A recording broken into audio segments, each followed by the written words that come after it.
Film berawal dengan menceritakan sekelompok tukang mencoba memperbaiki kabel telepon lama yang robek di tengah hujan. Seorang pengawas bernama Shannon menilai skala pekerjaan dengan ngeri. Dua pekerja duduk di dalam mobil, dan salah satu dari mereka bernama Taylor mengeluh tentang kurangnya uang. Dia juga mengatakan kepada temannya Batty bahwa dia menyukai pengawas mereka, tetapi dia terlalu malu untuk melakukan apapun tentang hal itu. Shannon mendekat dan menyuruhnya untuk mulai bekerja. Taylor mengatakan bahwa menurut instruksi mereka harus menunggu hujan berhenti. Tetapi gadis itu mengatakan bahwa bahaya telah berlalu, dan dia tidak perlu khawatir. Dalam upaya untuk membuat Shannon terkesan, Taylor memanjat tiang. Tiba-tiba, guntur yang kuat muncul dan petir menyambar tiang tersebut. Tukang reparasi tersebut menerima sengatan listrik yang kuat dan kehilangan kesadaran. Taylor dibawa ke rumah sakit, tempat yang telah disiapkan untuk diresusitasi. Seorang dokter mencatat bahwa pemulihan fungsi vital secara menyeluruh tidak mungkin terjadi. Ada luka bakar parah di daerah jantung pria itu yang menyebar ke seluruh dada. Dokter mengatakan bahwa Hippocrates menyebut fenomena tersebut sebagai jari-jari setan. Ada juga luka bakar dari salib. Resusitasi berhasil dan dokter mengatakan bahwa Taylor tidak sadarkan diri selama 3 jam 37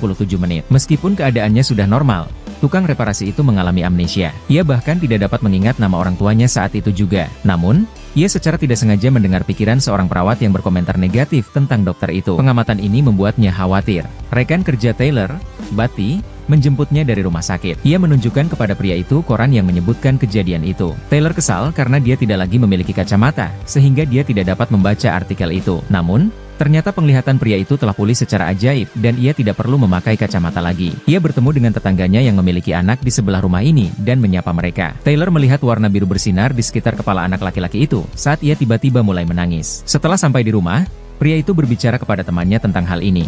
Tetapi Batty berpikir ini hanyalah konsekuensi dari kejadian tersebut. Nampak, dinding apartemen dipenuhi foto-foto mobil keren yang diimpikan Taylor. Mereka kemudian pergi ke pesta perusahaan dan bersenang-senang. Tiba-tiba, Shannon muncul di sana, seorang gadis yang sebelumnya disukai Taylor. Ia memberikan buket bunga kepada pria itu, dan mengatakan bahwa ia yang harus disalahkan atas apa yang terjadi. Namun, Taylor bahkan tidak dapat mengingat siapa dirinya. Gadis itu kemudian pergi, dan para tukang listrik nampak sedang menertawakan lelucon Batty. Taylor melihat cahaya di sekitar kepala masing-masing dari mereka, dan hal ini membuatnya takut. Keesokan paginya, para sahabat pergi menemui seorang pengacara. Taylor berkata bahwa ia tidak bisa berpikir jernih lagi. Pengacara mengumumkan bahwa ia dapat mengajukan gugatan dan menerima sejumlah besar uang jika ia dapat membuktikan adanya kelalaian di pihak Shannon. Ia juga berkata bahwa hal itu tidak akan banyak memengaruhi Shannon. Sementara pikirannya mengatakan sebaliknya, yang kini membuat Taylor marah saat ia pergi. Ia memberitahu Batty tentang kekuatannya dan berkata bahwa cahaya biru ini adalah pikiran emosional orang-orang. Awalnya, teman tersebut tidak percaya pada Taylor, tetapi ia berhasil meyakinkannya dengan membacakan pikirannya tentang kematian ibunya. Pria itu membuka internet dan mempelajari tentang jenis petir hantu yang mampu meningkatkan muatan listrik benda-benda yang disambarnya. Terdengar guntur di luar sekali lagi, dan suaranya dianggap sangat mengganggu Taylor. Ia memasang perangkat di lengannya dan melihat bahwa ia telah memperoleh lebih banyak muatan. Taylor membagikan informasi ini kepada dokternya dan mengatakan bahwa petir mengubah sistem sarafnya. Dokter tersebut skeptis dan menganggap kemampuan membaca pikiran tukang reparasi itu hanyalah halusinasi. Asisten dokter masuk dengan menggunakan keahliannya. Taylor mengetahui bahwa mereka adalah sepasang kekasih. Terlebih lagi, ia mengetahui bahwa Batty sedang hamil, dan dokter tersebut tidak mengetahui hal ini. Pria itu mengungkapkan hal ini kepada mereka yang hingga mengejutkan pasangan itu. Saat berbicara di telepon dengan Batty, Taylor mengatakan bahwa kekuatannya menjadi lebih kuat. Temannya menyarankan agar ia menggunakan bakatnya untuk menang dengan bermain poker di kasino ilegal. Awalnya, Taylor tidak menganggap itu ide bagus karena para anggota permainan ilegal itu mematahkan kaki untuk menutupi hutang. Meskipun suasana tegang, Taylor berhasil mengintip kartu lawan dan memasang taruhan yang tepat. Idenya berhasil dan teman-temannya menang banyak. Teman-teman itu gembira saat kembali ke rumah. Taylor sedang jogging di pagi hari ketika dia melihat Shannon mengikutinya. Gadis itu kesal dan menyarankan agar mereka bicara. Dia terus meminta maaf karena mengirimnya lewat pos. Pria itu tidak menyimpan dendam terhadapnya. Selain itu, dia ingin mengundangnya makan malam. Shannon merasa bersalah, jadi dia mengundangnya untuk makan steak. Tyler memberitahu Brady tentang hal ini dan menyarankannya untuk menggunakan kekuatan untuk membuat Shannon jatuh cinta. Pria itu memeriksa muatannya sekali lagi dan melihat bahwa muatannya telah meningkat. Saat gadis itu membuat steak, Tyler mendekati lemari es. Dia merasa bahwa Shannon telah membakar dirinya sendiri dan bergegas untuk membantu. Shannon merasa curiga bahwa Tyler bereaksi begitu cepat. Tyler memperlihatkan kekuatannya saat dia mengetahui bahwa Shannon sedang memikirkan pria yang menyinggung perasaannya. Dia ketakutan dan tukang reparasi mengira dia takut padanya. Tyler kesal dan berniat pergi.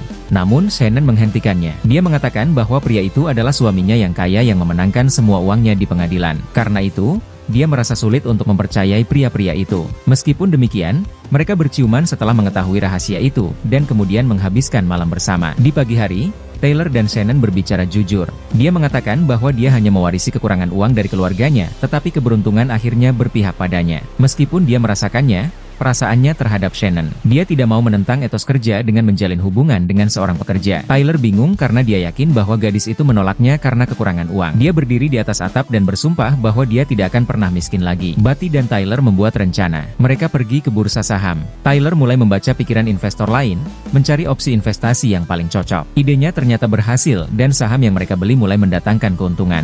Shannon menemukan bahwa mobilnya telah hilang saat Tyler mendatanginya dengan mobil baru. Ia berkata bahwa ia memutuskan untuk mengganti mobil gadis itu. Pria itu kemudian mengajaknya ke restoran.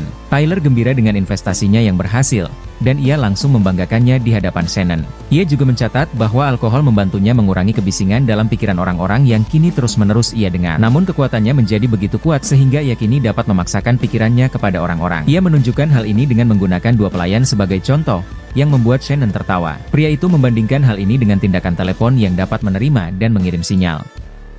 Taylor juga mengatakan bahwa ia tidak sengaja mengisi daya dari perangkat listrik sehingga ia mencoba untuk menjaga jarak dari perangkat tersebut. Shannon meminta Taylor untuk membaca pikirannya. Ia melihat boneka beruang bernama Murphy. Pria itu tidak dapat memahami maknanya. Gadis itu bercerita kepadanya tentang saat ia masih kecil, ia sering sakit meningitis. Dan boneka beruang ini memberinya harapan bahwa jika ia pulih, ia akan dapat memberikan harapan kepada orang lain. Namun tampaknya Shannon belum siap untuk hubungan romantis. Jadi ia secara telepati mengirimkan pikiran kepada Taylor yang mengatakan bahwa ia ingin berteman. Taylor bingung, namun demikian, tidak ada yang dapat dilakukannya selain setuju. Segera terpikir olehnya bahwa badai itu menyusul. Namun Buddy berpikir dengan bodoh. Tyler tanpa terkendali menerima pikiran orang-orang di sekitar bursa saham dan ini membuatnya merasa muak. Buddy menyarankan agar ia pulang, tetapi pria itu menolak. Tyler menjadi terobsesi dengan Shannon. Ia menjelma menjadi anak Shannon, yang sedang bermain ayunan dengan Shannon, untuk menatap wanita itu dengan matanya. Di rumah barunya, ia mabuk dan melukis lukisan muram yang kemudian ia sobek. Buddy menemukan temannya di toilet, di sekitar botol-botol kosong dan dia khawatir tentang keadaan temannya. Buddy memberitahu Shannon bahwa Tyler benar-benar tidak dapat berhenti bermain di pasar dan terus mendapatkan lebih banyak uang. Ia percaya bahwa pria itu melakukan semua ini karena Shannon. Sementara itu, Tyler bertindak lebih jauh dan benar-benar membuat perusahaan bangkrut, menyebabkan ribuan orang menganggur. Shannon mengunjungi Tyler yang membeli rumah baru di lantai atas. Ia menawarinya minuman, tetapi gadis itu menolak. Shannon mengungkapkan kekhawatirannya. Ia memberitahu Tyler bahwa Tyler memutuskan untuk melakukan penelitian. Di Vatikan, ada daftar orang-orang yang menjadi orang suci setelah sambaran petir. Tetapi Tyler hanya menertawakan sarannya. Gadis itu percaya bahwa Tyler dapat menggunakan bakatnya untuk kepentingan umat manusia. Tyler menolak mentah-mentah tawaran tersebut. Ia berkata bahwa ia sedang memimpikan sebuah pulau tempat mereka dapat tinggal bersama. Dan ia dapat berperan sebagai pendiri badan amal yang dapat membantu orang-orang di seluruh dunia. Shannon tidak siap menerima tawaran tersebut karena ia berpikir bahwa Tyler tidak memperoleh uangnya dengan adil. Tetapi Shannon yakin bahwa Tyler benar. Tampaknya uang telah menghancurkannya sepenuhnya.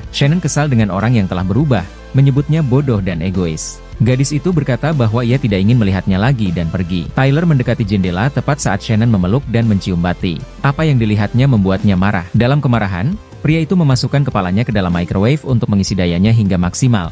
Dan alat itu menunjukkan bahwa niatnya berhasil. Taylor kehilangan kendali dan menangkap Shannon di taman bermain. Dia mulai menyerangnya dengan gelombang energi dari kepalanya. Pria itu mencoba masuk ke dalam kepala Shannon dan memaksanya untuk bersamanya sampai mati. Dia mencoba melawan upayanya untuk menyerang pikirannya, tetapi Tyler tidak kenal lelah. Gadis yang ketakutan itu menemukan monster. Tyler yang marah mengemudi dengan alkohol di tangannya, menerima pikiran semua orang di sekitarnya. Dia tiba di Buddy dan mengatakan bahwa dia berbohong untuk mengambil Shannon dari Tyler. Pria itu mulai menyerang pikiran teman tersebut, membuatnya menderita kesakitan. Buddy mengatakan bahwa dia tidak pernah berbohong kepada temannya. Dia mengakui bahwa Shannon menciumnya karena dia berhasil meyakinkannya untuk bersama Tyler. Dia menjadi tenang setelah membaca pikiran Buddy dan memahami bahwa itu adalah kebenaran. Dia mencoba memeluk temannya tetapi dia mendorongnya dengan jijik. Buddy membencinya dan mengatakan bahwa dia sendiri yang menghancurkan kesempatannya untuk bersama gadis itu. Taylor mengatakan bahwa dia menjadi gila. Pria yang putus asa itu pergi ke gereja dan meminta kedamaian dari Tuhan. Dia berlari keluar ke kuburan dan melihat bola biru berterbangan di sekitarnya. Badai yang kuat dimulai. Tiba-tiba, dia melihat tiang telepon. Tyler punya ide untuk menyelesaikan semua yang terjadi padanya. Dia naik ke tiang dan menerima sambaran petir lagi yang membuatnya pingsan. Tyler sadar kembali setelah dihidupkan kembali. Dokter mengatakan bahwa ia tidak sadarkan diri selama 3 jam 38 menit. Ia melihat para dokter yang khawatir mencondongkan tubuhnya ke arahnya. Ia mendengar pikiran semua orang di sekitarnya dan menyadari bahwa rencananya telah gagal. Tampaknya ia ditakdirkan untuk selamanya mendengar pikiran orang-orang di sekitarnya. Kesadaran ini memicu psikosis dalam dirinya. Tyler menendang dan meronta saat para perawat mencoba menenangkannya. Film akhirnya selesai. Bagaimana menurut kalian? Jangan lupa tonton juga YG lainnya. Dan terima kasih.